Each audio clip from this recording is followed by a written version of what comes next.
La primera vez que sospeché algo fue un martes cualquiera. Llegué a casa antes de tiempo porque se estropeó una máquina en la nave y mandaron a la mitad del turno para casa.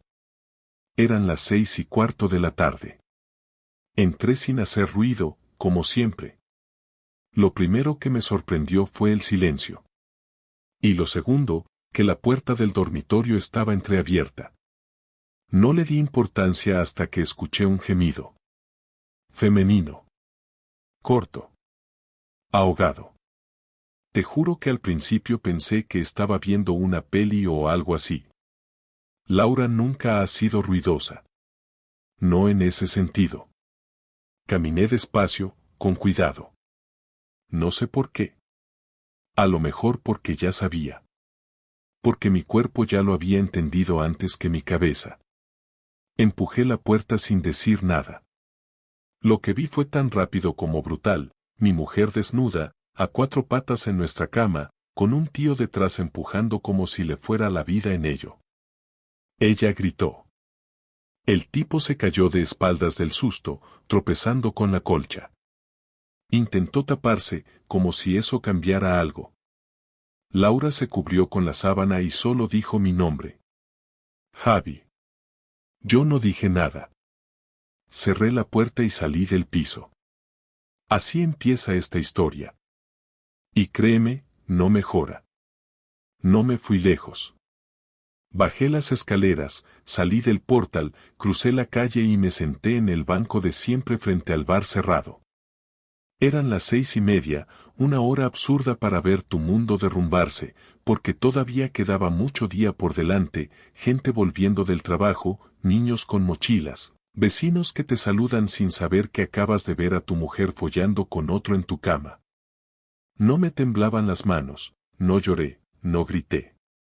Me quedé quieto, mirando cómo pasaba un coche tras otro, como si fueran parte de otra vida que ya no era la mía. Ni siquiera pensaba con claridad, solo repasaba la escena una y otra vez como si fuera una cámara de vigilancia, puerta abierta, gemido, empujar la puerta, cama, cuerpos, mi nombre, la sábana. No sé cuánto tiempo estuve allí. En algún momento miré el reloj del móvil, eran las 7:15. Me había llamado ella 3 veces, y luego escribió un mensaje, Javi, por favor, vuelve. Tenemos que hablar.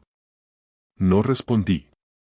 No tenía ninguna urgencia en escuchar su versión, y no por orgullo o porque estuviera dolido como en las películas, sino porque sinceramente no sabía qué quería hacer. A los 40, uno ya ha pasado por suficientes cosas como para no actuar con impulsos. Estaba más confundido que enfadado. No porque no fuera grave, sino porque no lo entendía. Volví a casa a las 8, cuando ya era de noche y sabía que el imbécil ese se habría ido. Subí, abrí la puerta con mis llaves, entré sin decir palabra. Laura estaba en la cocina, sentada, con el pelo mojado.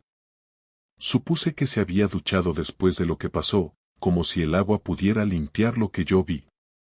Me miró y se levantó. Javi, escúchame, por favor. No fue lo que piensas. Esa frase, la típica de alguien que no tiene ni idea de cómo afrontar la mierda que ha hecho. No contesté. Me quité la chaqueta, la dejé en el perchero, y fui directo al salón. Me senté en el sofá, encendí la tele sin volumen, más que nada para no oírla hablar, pero ella me siguió y se sentó frente a mí. Fue un error. No quería que pasara así. No tenía que haber sido en casa, no así, no contigo entrando de esa forma. La miré. No por interés, sino por obligación. Necesitaba observar su cara para ver si había algún rastro de culpa, algo real que me dijera que, al menos, entendía el tamaño del desastre. Pero no. Solo había nervios, como quien espera una multa o una bronca, pero no el final de un matrimonio. ¿Quién es? Pregunté, sin apartar la vista. Se lo pensó unos segundos. Respiró hondo. Lo dijo sin mirarme. Rubén. Es compañero de la oficina. Rubén. Claro. Ese nombre lo había oído en varias cenas. Un tío divorciado, muy majo, que sabe mucho de seguros. Me sonó a chiste. Me dolió más el hecho de que fuera alguien tan cerca, tan habitual, tan presente, que el engaña en sí. ¿Desde cuándo? Seguí, sin subir la voz.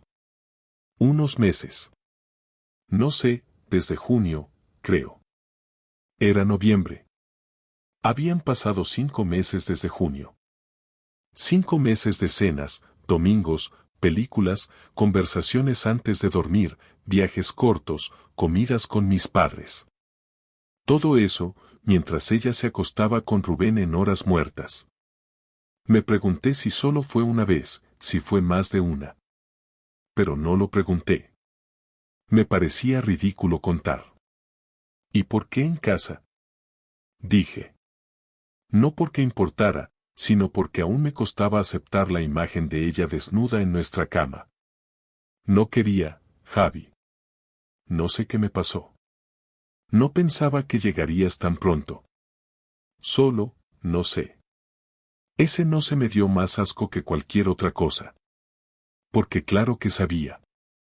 Había tenido tiempo para pensarlo, para organizarlo, para decidir que esa tarde, Rubén iba a entrar en nuestra casa, a subirse a nuestra cama y a follársela mientras yo estaba trabajando.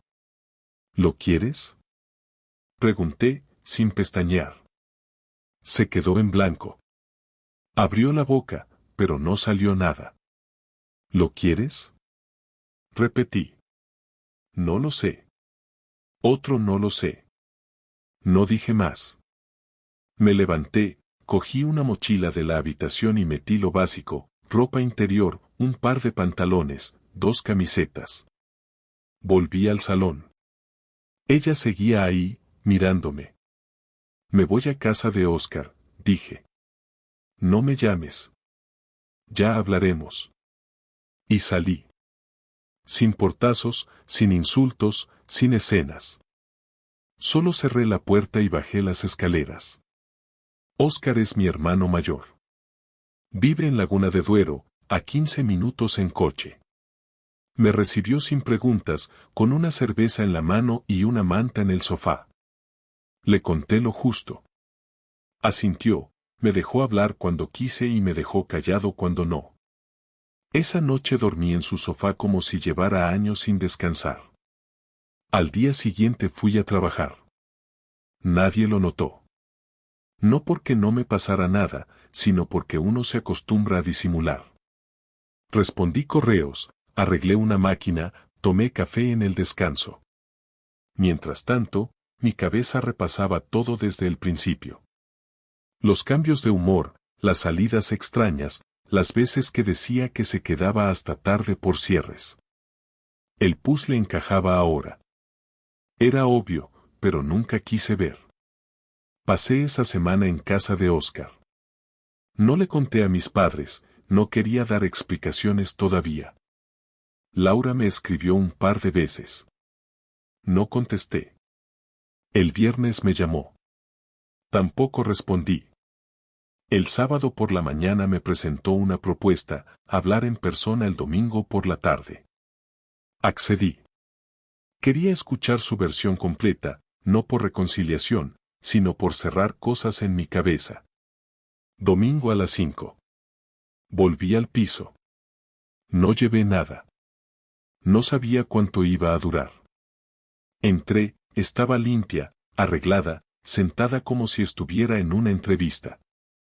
Me ofreció café. Lo rechacé.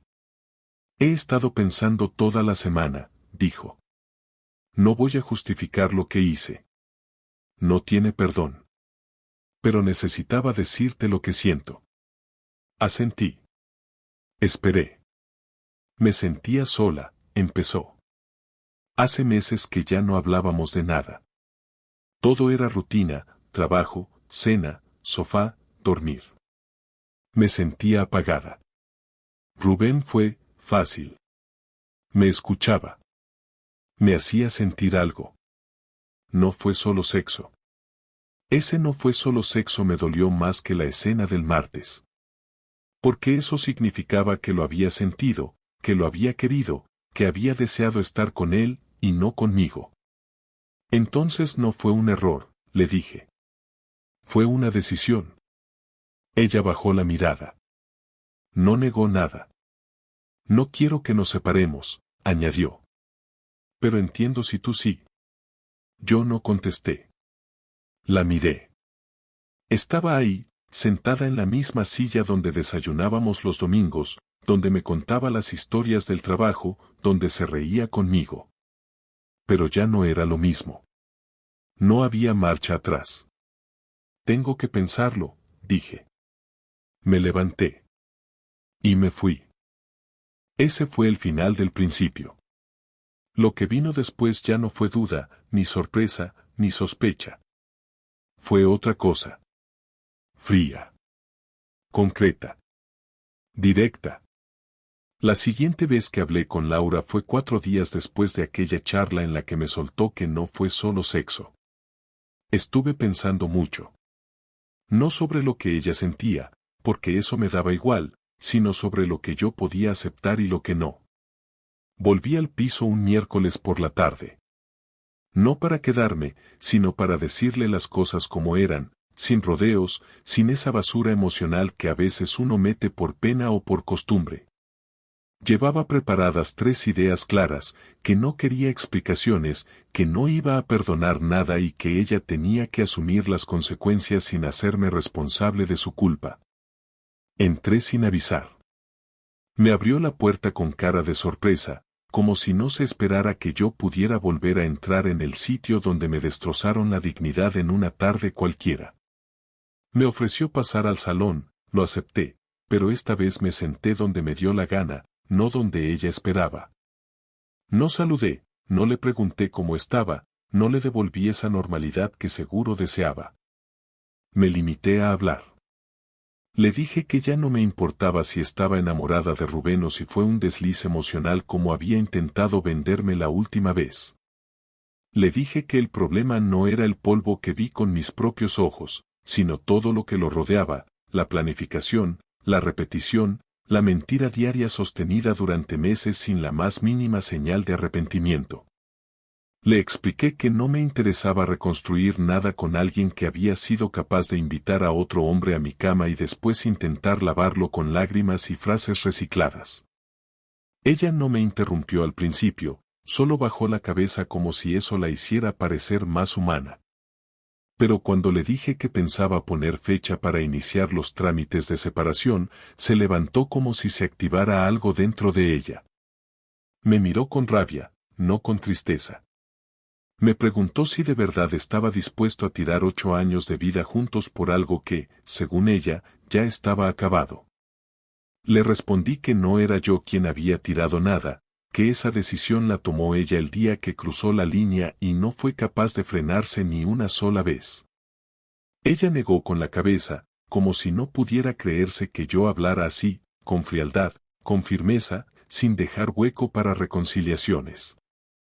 Intentó cambiar el ángulo, me preguntó si acaso yo había sido perfecto todo este tiempo, si no había habido momentos en los que yo también había desconectado. Le dije que sí, que por supuesto habíamos tenido baches, pero que a mí nunca se me ocurrió resolverlos abriéndole las piernas a otra persona en medio del salón. Su cara cambió en ese momento. No por vergüenza, sino por orgullo herido. Me llamó cruel. Dijo que estaba siendo injusto. Me levanté del sofá sin decir palabra, fui a la habitación, cogí mi portátil y unos documentos que aún tenía ahí, y volví al salón para terminar la conversación. Antes de irme le dejé claro que no pensaba quedarme ni una noche más en ese piso, que si ella quería hablar sobre lo legal, tendría que ser por correo o con abogados. Le dije que podía quedarse ahí un tiempo, que no iba a echarla de inmediato, pero que cada día que pasara en ese lugar sería un recordatorio de lo que había destruido. Me preguntó si de verdad no pensaba intentarlo, si de verdad no iba a dejar una puerta abierta. Le dije que no. Que a mí ya no me interesaba vivir con alguien que supo traicionarme con la misma naturalidad con la que me preparaba café por la mañana. Ella no lloró, pero se le notaba la tensión en la cara, la mandíbula apretada, los ojos rojos. Quiso seguir hablando, pero le pedí que no lo hiciera, que no dijera nada más porque nada iba a cambiar mi decisión. Abrí la puerta, salí, y esa fue la última vez que crucé ese umbral como su marido. Los siguientes días fueron extraños. Vivir en casa de Oscar se volvió costumbre, pero no cómoda.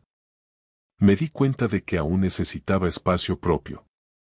Así que alquilé un estudio pequeño cerca del trabajo, sin pretensiones, solo funcional. Desde ahí empecé a poner orden en mis cosas, cuentas bancarias, seguros, cambio de dirección, llamadas al abogado. Todo en silencio. Sin publicar nada, sin contarle a nadie que no fuera imprescindible. Mi jefe me preguntó si estaba bien, le dije que sí. Mis padres no sabían nada aún. Prefería darles la noticia cuando ya tuviera todo en marcha.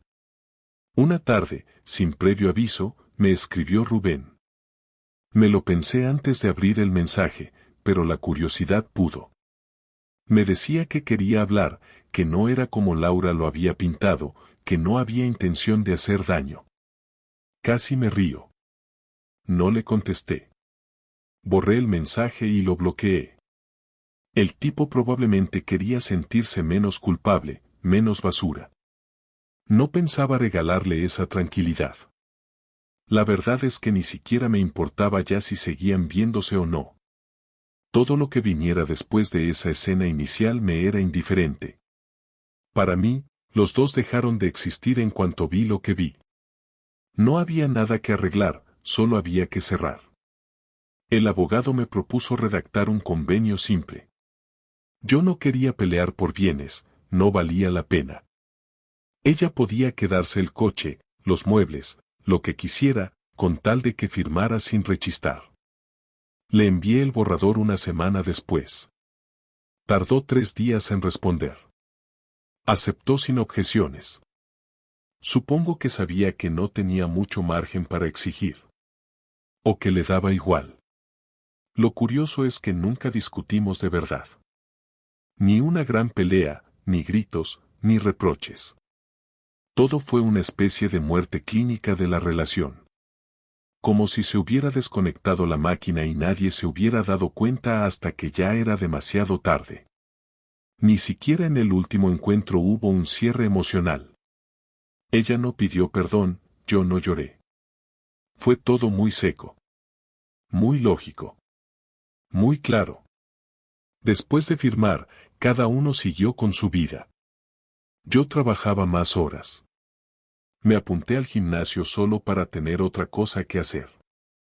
Empecé a salir con compañeros del curro, nada grande, solo unas cervezas después de turno.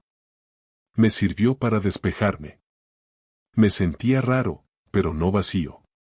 Más bien liberado. Como si después de tanta tensión, hubiera recuperado el control de mi vida, aunque fuera desde cero. Lo más difícil fue decirle a mis padres. Fue un domingo por la tarde. Fui a su casa con cara de rutina. Nos sentamos a comer y, en medio del segundo plato, solté que Laura y yo nos estábamos separando. Mi madre dejó el tenedor en el plato, mi padre solo me miró. Les conté lo justo, sin detalles. Mi madre preguntó si era definitivo. Dije que sí. Nadie lloró. Pero el silencio en la mesa fue largo. Esa noche volví a casa y dormí como no había dormido en semanas. Porque por fin, después de tanto tragar, tanto callar y tanto fingir, había empezado a tomar las riendas. Sin mirar atrás. La idea no vino de golpe. No fue una inspiración repentina, ni una epifanía de esas que uno cree que llegan en momentos de rabia. Fue un proceso. Frío. Silencioso. Empezó con una pregunta que me hice una noche mientras cenaba solo en el estudio, frente a un plato de arroz recalentado. ¿Por qué ella podía seguir con su vida sin consecuencias, mientras yo tenía que recoger los pedazos? Porque eso era lo que pasaba. Laura seguía en el piso donde vivíamos, seguía yendo a trabajar, Seguía viéndose con las mismas personas, tal vez incluso con Rubén, mientras yo había perdido mi espacio, mi rutina, mi nombre en el buzón. Me había ido sin hacer escándalo, sin ponerle una denuncia, sin decirle nada a nadie. Ella había roto todo y, sin embargo, parecía que el que había desaparecido era yo. Y eso, con el paso de los días, se me volvió intolerable. No fue difícil encontrar el número personal de Rubén. Me bastó con entrar en el grupo de WhatsApp que usábamos cuando organizábamos cenas entre parejas del trabajo de Laura. Él había estado en una, como amigo de una compañera. Ahí estaba el contacto. Lo guardé. No le hablé. No aún. En su foto de perfil aparecía en la playa, con gafas de sol y una sonrisa demasiado tranquila para alguien que había follado con la mujer de otro. A la semana siguiente, un viernes a media mañana, decidí empezar. Me pedí el día en el trabajo, me vestí como si fuera a una entrevista y fui hasta la oficina donde trabajaban los dos. La conocía bien, había ido varias veces a buscarla a la salida. Me quedé a unos metros, observando desde una cafetería. Ella salió a las 2:05, sola. No hubo beso, ni coche esperándola, ni señales de él. Pero su cara era la misma de siempre, como si nada. Fue entonces cuando supe que mi plan tenía que ser simple y efectivo, no buscar venganza física, no meterme en problemas legales, no arriesgarme a quedar como un loco. Tenía que dejar una marca. No en su cuerpo. En su entorno. Volví al día siguiente, esta vez un lunes, más temprano. A las 8:30, la oficina ya estaba funcionando. Me acerqué al recepcionista con seguridad, me presenté como cliente potencial, pregunté por Rubén y pedí una reunión rápida para un tema de seguros profesionales. No me pusieron problema. Me hicieron esperar. A los 10 minutos apareció. Me reconoció al instante. Se quedó quieto, como si no supiera qué hacer. No le di tiempo. Tranquilo, no voy a montar un número. Vamos a hablar fuera, le dije en voz baja. No dijo que no. Me siguió. Caminamos hasta un banco cerca de la entrada, bajo un árbol. Me senté. Él se quedó de pie. Siéntate, le ordené. Lo hizo. No me interesa lo que sentiste, ni tus excusas, ni tus justificaciones. Solo quiero que sepas que esto no va a terminar bien para ti si no haces exactamente lo que te voy a pedir. Me miró, intentando parecer tranquilo, pero le sudaban las manos. Javi, de verdad, no sé qué te dijo ella, pero no quiero problemas. Te acostaste con mi mujer en mi casa. En mi cama. No tienes derecho a hablar, le corté. Escúchame bien. Quiero que te vayas de su vida. Hoy. No le digas que fue por mí. No hagas drama. No inventes. Simplemente desaparece. Si sigues viéndola, si sigues escribiéndole, si sigues respirando cerca de ella, lo voy a saber. Y no voy a venir a hablar contigo otra vez. Lo siguiente será otra cosa. Se quedó callado. Lo dejé procesar. Cuando intentó abrir la boca, lo interrumpí de nuevo. No te estoy pidiendo nada. Te lo estoy avisando. Me levanté, lo dejé ahí y me fui sin mirar atrás. No sabía si cumpliría, pero no me importaba. Lo que necesitaba era sembrar el miedo. Y funcionó. Laura me llamó 3 días después. No contesté. Me escribió al día siguiente. Tampoco respondí. La semana siguiente, Oscar me dijo que un conocido en común le comentó que Rubén había pedido el traslado a otra oficina en otra ciudad. Sonreí por primera vez en semanas. Pero no era suficiente. Me quedaba ella. No me bastaba con que él se alejara. Ella aún tenía su trabajo, su imagen intacta, su reputación. Así que empecé a escribir. Un documento. Sin insultos, sin exageraciones, sin opiniones. Solo hechos. Fechas, lugares, pruebas. Había hecho capturas de mensajes desde antes de irme. También tenía fotos antiguas, registros de llamadas, correos compartidos. Lo armé todo en un informe de 12 páginas. Preciso. Frío. Irrefutable. Imprimí 3 copias. Una fue para su jefe directo, que además era conocido mío. Otra para recursos humanos. La última, para la pareja de otra compañera que, según ella, también había tenido algo con Rubén. No me importaba confirmar si era cierto. Solo quería que el fuego se extendiera. Envié todo por correo postal, sin remitente.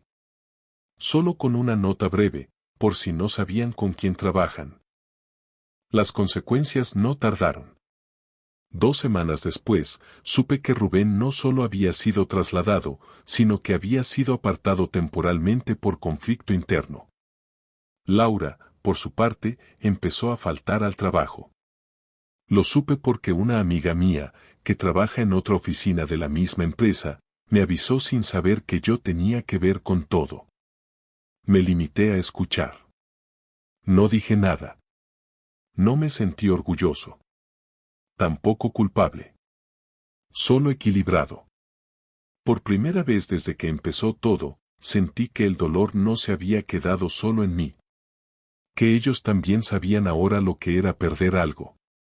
Porque lo que me hicieron no se arreglaba con disculpas, ni con lágrimas, ni con esa falsa esperanza de arreglar las cosas con una conversación. Esto se arreglaba haciendo que entendieran que todo tiene un precio.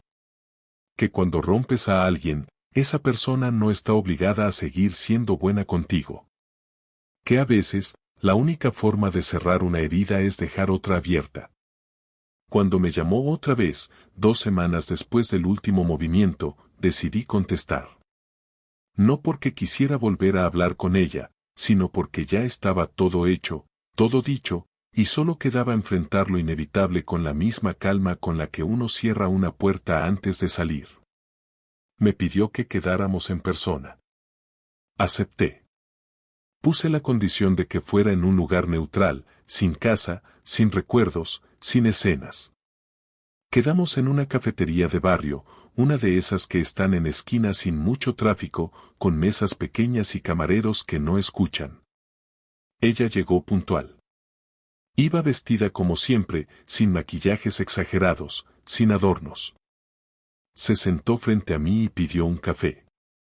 Yo ya lo tenía servido. El silencio duró lo justo. Gracias por venir, dijo, mirándome con una mezcla de cansancio y ansiedad. Asentí. No dije nada.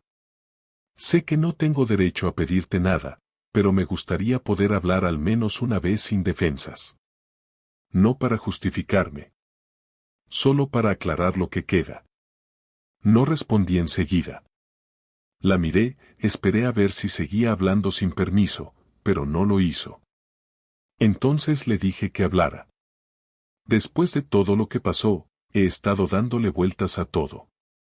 Y no para que me perdones, porque entiendo que eso no va a pasar, pero sí para dejar las cosas claras antes de que firmemos y ya no haya marcha atrás. Le dije que ya no quedaba nada que aclarar. Que lo que hicimos cada uno ya estaba escrito. Ella bajó la mirada, respiró, y continuó. Sé que te fallé. No una vez, ni por un impulso, sino durante meses. Y me he dado cuenta de que lo más grave no fue lo que hice, sino cómo lo hice. Con frialdad, con rutina, como si no tuviera peso. Me equivoqué. Mucho. Y lo pagué caro. Le pregunté si se refería a Rubén. Me miró con sorpresa. Se notaba que no esperaba que yo mencionara eso. Asintió. No sé qué hiciste, pero fue suficiente. Él me bloqueó de todos lados. Pidió el traslado. No volvió a pisar la oficina. Nadie me dijo nada directamente, pero me miraban distinto. Y eso bastó. Le pregunté si seguía pensando que todo podía arreglarse. Negó con la cabeza, despacio, como si se estuviera rindiendo mientras hablaba. No. Ya no. Durante un tiempo pensé que sí, que si hablábamos bien, si pasaba el tiempo, podríamos reconstruir algo. Pero ahora lo entiendo. No se puede volver de esto. No después de lo que te hice pasar. Dijo que se había dado cuenta de que su vida entera dependía de que yo no respondiera. Que había vivido esperando que yo callara, que me tragara todo, que dejara pasar. Y que el día que vio que no iba a hacerlo, que me iba a mover, que iba a actuar, entendió que se había terminado. Y no te culpo, añadió. Lo digo con toda la claridad posible. Me jodí la vida sola. Me pidió que si podía decirle cómo me sentía ahora. Le dije que ya no sentía casi nada. Que durante semanas viví con una mezcla de rabia, tristeza, decepción y humillación, pero que después de todo lo que había pasado, solo me quedaba una cosa, alivio. Alivio de haber salido, de haber reaccionado, de no haberme quedado callado como tantos otros. ¿Y no queda nada de lo que fuimos? Preguntó entonces. Le respondí que sí. Que lo que fuimos quedó en las fotos, en los recuerdos, en los objetos que aún no tiré. Pero que ya no somos eso. Que ahora solo éramos dos personas que se equivocaron al pensar que tenían algo irrompible. Y que eso estaba bien. Que no necesitábamos mentirnos con frases como podemos ser amigos o algún día hablaremos mejor. Que ya habíamos hablado suficiente. Ella asintió. Tomó un sorbo de café, lo dejó sobre el platillo, y se quedó en silencio. Me gustaría pedirte una última cosa, dijo, sin mirarme. Que no me odies. No porque lo merezca, sino porque me dolería saber que lo que queda de nosotros es eso. Le dije que no la odiaba. Que para odiar a alguien necesita sentir algo fuerte. Y que yo ya no sentía eso por ella. Le dije que lo que pasó no se borra, pero que no iba a cargar con resentimiento. Que prefería seguir sin peso. Ella asintió. Dijo que era justo. Que agradecía haber tenido al menos esta conversación sin gritos, sin reproches, sin espectáculo. ¿Vas a rehacer tu vida? Preguntó, casi en susurro. Le dije que no lo sabía. Que en ese momento solo pensaba en estar tranquilo. Que no quería saltar a otra relación, ni buscar consuelos, ni tapar el hueco con alguien más. Que necesitaba estar solo, entenderme de nuevo, volver a saber quién era sin ella. Yo no sé cómo hacerlo, respondió. Me siento vacía. No dije nada. No me correspondía ayudarla. Ella eligió ese camino. Le recordé que el divorcio se firmaba el martes. Que todo estaba preparado. Que no tenía que preocuparse por temas legales, que no iba a reclamar nada más. Me dijo que lo agradecía. Que si alguna vez necesitaba algo, podía contar con ella. No respondí. Me levanté, dejé un billete en la mesa, y le dije que me iba. Me pidió que no me fuera aún. Le dije que ya estaba todo dicho. Y me fui. Caminé unas calles sin pensar. Mirando tiendas, personas, carteles, todo sin fijarme. Respiré hondo. No sentí tristeza. No sentí alegría. Solo una especie de cierre. Una puerta que se cerraba con un clic seco, sin llanto, sin drama. Solo final. El martes por la mañana llegué puntual al despacho del abogado. No era la primera vez que entraba ahí, pero sí fue la única vez que sentí que estaba cerrando un ciclo con la misma seriedad con la que uno firma un contrato de trabajo o un acuerdo de compraventa. Estaba Laura sentada, vestida con ropa de oficina, discreta, sin joyas, sin maquillaje llamativo, como si también entendiera que ese día no era para impresionar a nadie. No nos saludamos con un beso ni con abrazo. Un simple hola bastó. El abogado leyó los términos del convenio, los dos asentimos sin correcciones, firmamos los papeles, intercambiamos copias y nos levantamos sin decir nada más. No hubo apretón de manos, no hubo que te vaya bien, no hubo sonrisa forzada. Salimos del edificio por puertas distintas. Después de eso, caminé hasta la plaza más cercana, me senté en un banco con un café en la mano y me quedé mirando cómo la gente hacía su vida sin saber que yo acababa de enterrar algo que duró 8 años. No sentí alivio inmediato, tampoco tristeza. Solo una especie de estabilidad rara, como cuando termina una tormenta larga y todo sigue mojado pero ya no cae nada. Volví al estudio. Tenía el resto del día libre. Pensé en limpiar, ordenar cosas, pero no lo hice. Me eché en la cama y me quedé ahí un rato, sin pensar en nada, solo mirando el techo. A la semana siguiente me cambié de piso. Encontré uno pequeño pero más cómodo, con más luz natural y lejos del barrio donde vivía con Laura. No avisé a nadie del cambio, solo a mi hermano, por si pasaba algo. No necesitaba explicaciones. Necesitaba espacio. En ese nuevo piso empecé a rehacer rutinas. Me levantaba temprano, salía a correr 3 veces por semana, cocinaba solo para mí, iba al trabajo con más ganas que antes, sin ese nudo en el pecho que me había acompañado durante meses. Algunas noches salía con compañeros, otras simplemente veía una serie o leía. No tenía prisa por conocer a nadie. No buscaba distracciones. Quería estar solo por decisión, no por consecuencia. Un día me llamó mi madre. Me preguntó cómo iba todo. Le dije la verdad. Que había terminado, que estábamos oficialmente divorciados, que ya no había vuelta atrás. Me preguntó si estaba bien. Le dije que sí. No entró en detalles, no pidió explicaciones. Me dijo que pasara a comer el domingo. Acepté. Fui. Comí con ellos como antes, como si no hubiera pasado nada, pero sabiendo que todo había cambiado. Me ofrecieron quedarme a dormir. Dije que no. Volví a mi piso con una tarta que me había preparado mi madre. Me la comí en 2 días. Los meses pasaron sin grandes cambios. No empecé terapia, no abrí un blog, no escribí un libro. Simplemente viví.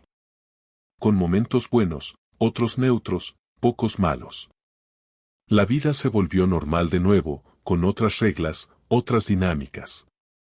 Laura no volvió a escribirme. No la busqué. A veces escuchaba su nombre en alguna conversación cruzada, o alguien preguntaba si sabía de ella. Decía que no. No mentía. Porque en realidad, no sabía nada. Y no necesitaba saber. Un viernes cualquiera, mientras tomaba algo con un compañero de trabajo, me preguntó si me veía empezando de nuevo con alguien. Le dije que no lo tenía claro. Me preguntó si no extrañaba tener a alguien. Le dije que lo que más extrañaba no era la pareja, sino tener a alguien que te conozca sin necesidad de explicar nada. Pero también le dije que no era urgente. Que si aparecía, bien.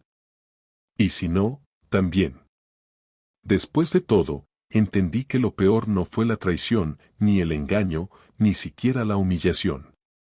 Lo peor fue haber permitido que el silencio se hiciera norma. Que las cosas pasaran y yo no hiciera nada.